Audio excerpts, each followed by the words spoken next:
जो ये नीति घाटी है, ये बर्फ के आगोश में, बर्फ की सफेद चादर में कैसी दिखाई देती होगी।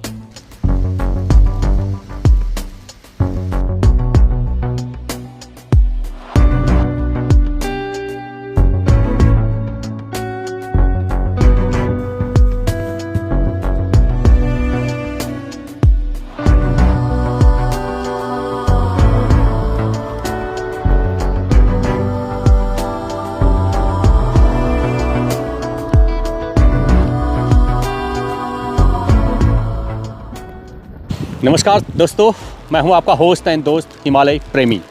उत्तराखंड की आज एक ऐसी घाटी की यात्रा पे आपको ले जाऊंगा। नाम तो आपने सुना होगा, नीति घाटी, जिसको उत्तराखंड का लद्दाख भी माना जाता है। उत्तराखंड की इस जो नीति घाटी है, वैसे हर मौसम में इसकी जो ब्यूटी है वो अलग अलग है। लेकिन यदि आप बर्फ़बारी में आएँ, ऐसी भयंकर बर्फ़बारी में यदि आप आएँ, तो ये घाटी वाकई में आपको ऐसा लगेगा कि ये घाटी वाकई में स्वर्ग है।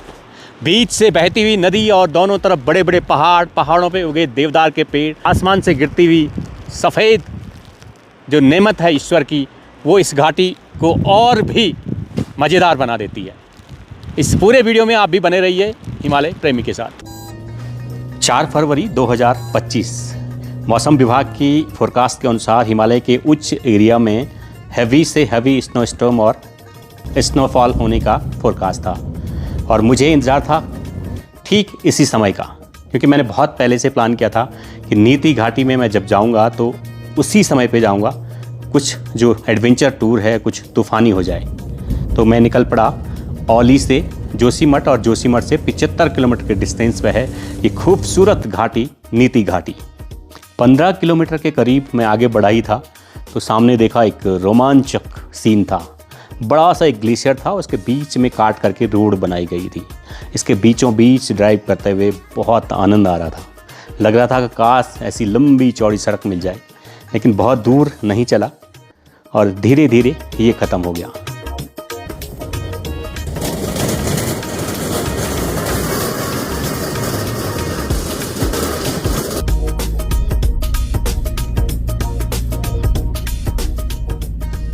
आधे घंटे के सफ़र के बाद खूबसूरत एक छोटा सा गांव पड़ता है मलारी, और हम पहुंच चुके हैं मलारी। मलारी एक छोटा सा खूबसूरत सा गांव है। यहाँ पे भी लोग सिर्फ 6 महीने ही रहते हैं, क्योंकि सभी दुकानें बंद हैं। कुछ गाड़ियाँ ज़रूर खड़ी हैं सड़कों के दोनों किनारे, लेकिन घरों में कोई दिखाई नहीं दे रहा। अब यहाँ से मुझे लगता है कि मौसम विभाग की जो फोरकास्ट थी वो शायद में सच होगी।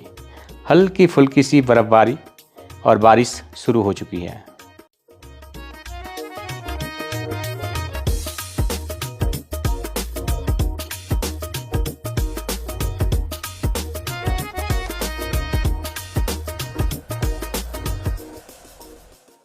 मलारी से कुछ दूर आगे ही चले थे कि देवदार के पेड़ और कहीं कहीं पे सड़कें बहुत चौड़ी हैं।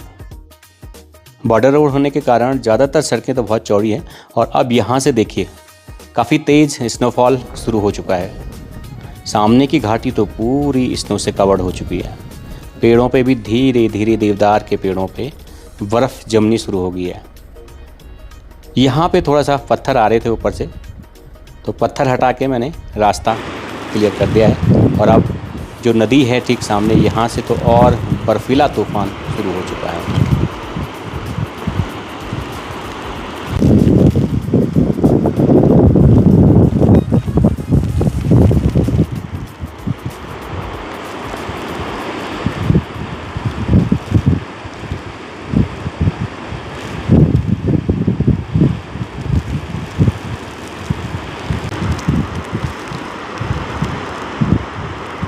धौली नदी का ब्रिज क्रॉस करने के बाद मुझे मौसम विभाग की फोरकास्ट पे पूरा यकीन हो गया। सामने अब तो पेड़ों पे भी पूरी बर्फ़ जम चुकी थी। सड़कों का आइडिया लेना बड़ा मुश्किल था कि कहीं पे गड्ढे ना हों। चारों तरफ जहाँ भी नज़र जाए बर्फ़ ही बर्फ़। कहीं दूर दूर तक कोई इंसान नहीं, कोई गाड़ी नहीं। थोड़ी दूर चलने के पश्चात एक गांव आया, गमसाली। गांव में जाके देख लेता हूं कि हो सकता है कि गांव वाले इस गांव में रहते होंगे, तो थोड़ा सा गांव विज़िट कर लेता हूं।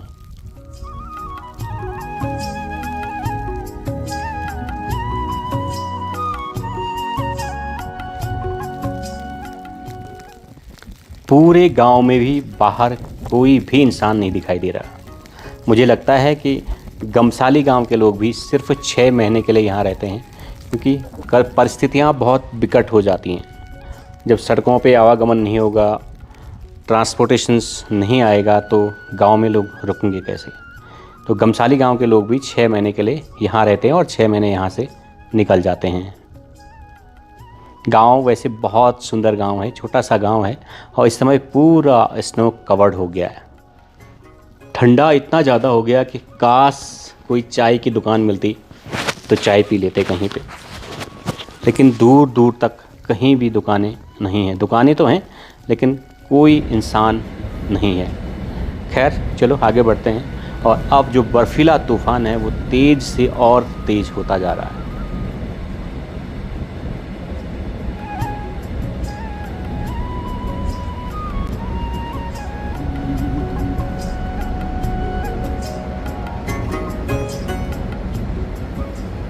तेज़ हवाओं के साथ जब बर्फ़बारी होती है तो रास्ते में ज़्यादातर डर लगा रहता है। कई जगह लैंडस्लाइड जोन है और कई जगह तो ग्लेशियर जोन है कि कहीं ना कहीं से ऐसे तूफ़ान में कहीं ग्लेशियर गिर न जाए गाड़ी के ऊपर।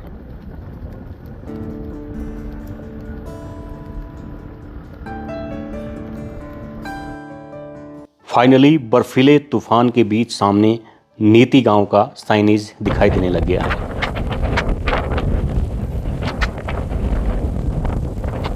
बर्फीले तूफ़ानों से होते हुए आखिरकार मैं पहुंच गया हूं नीति गांव। और अभी देखिए कैसी बर्फ़बारी हो रही है।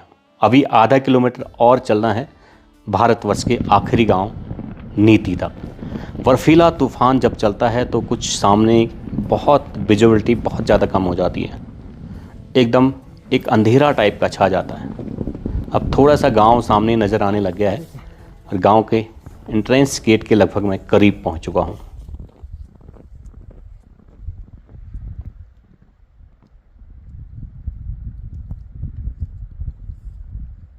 4 फरवरी 2025। मैं हूं इस समय भारतवर्ष के आखिरी गांव नीति। मुझे अगर मैं बात करूं तो पीछे लगभग 15-16 किलोमीटर पहले ही बर्फ़बारी शुरू हो गई थी और बर्फ़बारी तक मैं इस गांव में पहुंचा हूं। मेरा एक सपना था इस गांव को पूरी बर्फ़बारी में देखने का। गांव में अभी कोई भी लोग नहीं है। देखिए सब घरों में ताले लगे हुए हैं। हर घर में पूरे गांव को मैंने विज़िट किया और ये गांव वाले सिर्फ 6 ही महीने के लिए यहाँ पे रहते हैं। 6 महीने के लिए लोग जोशीमठ के पास वाले गाँव में माइग्रेट कर जाते हैं, क्योंकि यहाँ पे जो क्लाइमेट होता है वो एक्सट्रीम क्लाइमेट होता है, रहने लायक क्लाइमेट नहीं रहता है। चारों तरफ बर्फ़बारी हो जाती है, पानी जम जाता है, सड़कें बंद हो जाती हैं और ग्लेशियर रास्तों में जगह जगह ग्लेशियर आ जाते हैं। तो इसलिए यहाँ पे जीवन यापन करना बहुत मुश्किल हो जाता है। इसीलिए गाँव वाले यहाँ से माइग्रेट करके फिर आगे निकल जाते हैं जोशीमठ की तरफ। मैं फाइनली लकी था, यहाँ तक पहुँच गया। मेरा एक बहुत बड़ा सपना था। मैं देखता था कि पूरी जो ये नीति घाटी है ये बर्फ़ के आगोश में, बर्फ़ की सफ़ेद चादर में कैसी दिखाई देती होगी। तो फाइनली ये एक सपना पूरा हुआ। एक मैंने केदारनाथ का सपना देखा था, वो बाबा ने मुझे बुलाया और मैंने 6 महीने केदारनाथ में जो विंटर्स के टाइम केदारनाथ किया था। और आज ये दूसरी बार है कि मुझे मेरा दूसरा जो ड्रीम है वो पूरा हुआ है, नीति घाटी आने का, और वो भी विंटर्स में। मेरी गाड़ी ने मेरा साथ दिया। आज फाइनली उसने मुझे इस डेस्टिनेशन तक पहुंचाया। अब बर्फ़ का तूफ़ान तेज़ से तेज़ हो चला है, तो गांव में रहने के लिए तो खैर कुछ भी नहीं है और मैं तो सिर्फ विज़िट करने आया हूं गांव को। और प्रणाम करता हूं इन गांव के सभी लोगों को जो ऐसी विपरीत परिस्थितियों में भी इस गांव में रहते हैं और गांव को छोड़ा नहीं उन्होंने। ये गांव आबाद है, 6 महीने के लिए भले ही, लेकिन आबाद गाँव है। और अब मैं यहाँ से वापस जाता हूँ। गांव को मैंने विज़िट कर लिया। यही मेरा एक सपना था कि मैं गांव को देखूँ, यहाँ की जो नेचुरल ब्यूटी है, खूबसूरती है गांव की, बर्फ़ के आगोश में कैसे ये गांव वाले रहते होंगे। और इससे आगे तो बॉर्डर है, चाइना का बॉर्डर यहाँ से बहुत ज़्यादा दूर नहीं है, पास ही में चाइना का बॉर्डर है। और ये एक लास्ट गाँव है जहाँ तक परमिशन मिलती है किसी को भी आने की। इसके बाद आर्मी वालों को ही परमिशन होती है इससे आगे जाने की। तो ये एक फाइनली मेरा एक ड्रीम जो डेस्टिनेशन था ये मैंने पूरा किया। अब बर्फ़ का जो तूफ़ान है वो तेज़ से तेज़ हो चला है। मुझे वापस जोशीमठ तक जाना है। 3 बज चुका है।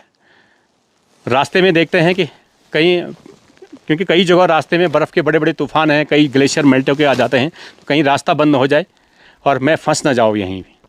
वैसे मैं पूरी तैयारियों के साथ भी आया हूँ। अगर ऐसी कहीं घटनाएं होती हैं तो ऐसे एक्सट्रीम वेदर में जब आप चलते हैं तो पूरी तैयारियों के साथ आपको आना पड़ता है। कखरेगी नीति कखरेगी माणा, श्याम सिंह पटवारी ने कहाँ कहाँ जाना। एक फेमस कहावत है पहाड़ की। अंग्रेज़ों के समय में सिर्फ यहाँ नीति कहाँ रह गया नीति और कहाँ रह गया माणा, बद्रीनाथ से आगे एक ही पटवारी हुआ करता था और वो था श्याम सिंह पटवारी। तो एक कहावत भी बनी हुई है और इस गांव की है। अब देखिए पूरे बिजली के पोल वगैरह हिलने चालू हो गए हैं। मुझे लगता है कि बर्फ़ का तूफ़ान और तेज़ होता जा रहा है। तो इससे पहले मैं तूफ़ान में यहाँ न फंसूँ, मैं वापस निकल जाता हूँ।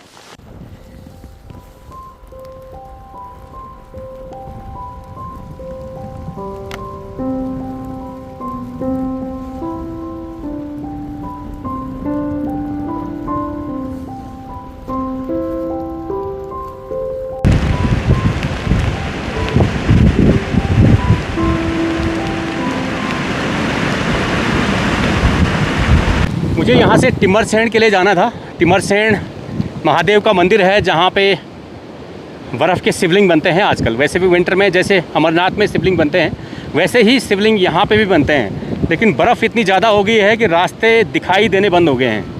ये रास्ता वहाँ थोड़ा खाई वाला भी है, तो पता चला मैं किसी खाई में गिर गया और यहाँ पे तो दूर दूर तक लोग ही नहीं हैं। तो मैंने फ़िलहाल ये प्रोग्राम पोस्टपोन कर दिया है। बाबा की इच्छा रहेगी तो मैं दोबारा ज़रूर आऊँगा। पहले भी आया हूँ, टिमरसेन मेरे नज़दीक पे है तो मैं आता रहता हूँ। यहीं से टिमरसेन महादेव है जो 2 किलोमीटर पैदल चल के है। अभी बर्फीला तूफ़ान चल गया है तो इसलिए मैं वापस जा रहा हूँ, क्योंकि रास्ते में भी हो सकता है कहीं से बर्फीला तूफ़ान आ जाए और कहीं एवलांच ना आ जाए। तो इसलिए मैं सिक्योरिटी के दृष्टिकोण से वापस जा रहा हूँ।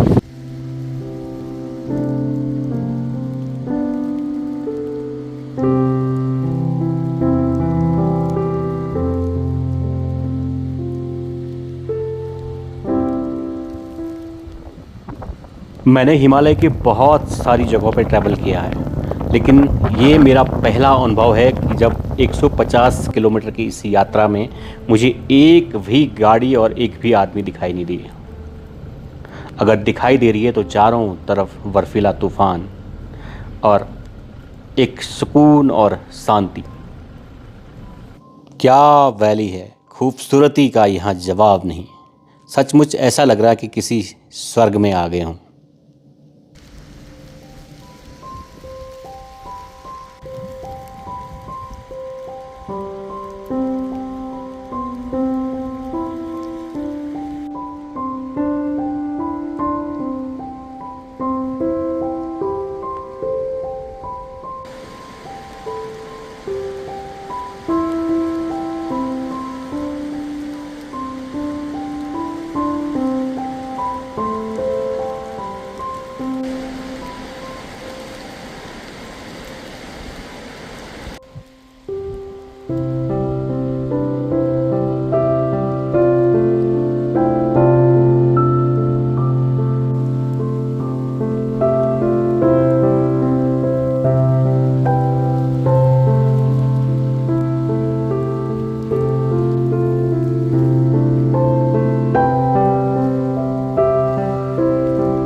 दोस्तों YouTube पे आपने नीति घाटी के बहुत सारे वीडियो देखे होंगे, लेकिन ऐसे एक्सट्रीम वेदर में जब लगातार सुबह से शाम तक बर्फ़बारी हो रही है, बर्फीला तूफ़ान चल रहा है और पेड़ भी बर्फ़ से लकदक हैं। दोस्तों, नीति घाटी की इस तूफ़ानी यात्रा का वीडियो आपने देखा, कैसा लगा कमेंट करके ज़रूर बताइएगा। हिमालय के इस यायावर हिमालय प्रेमी को दीजिए इजाज़त। मिलते हैं हिमालय की किसी अन्य ऐसी ही यात्रा पे। अपना ख्याल रखिएगा। हर हर महादेव, जय शिव शंभू।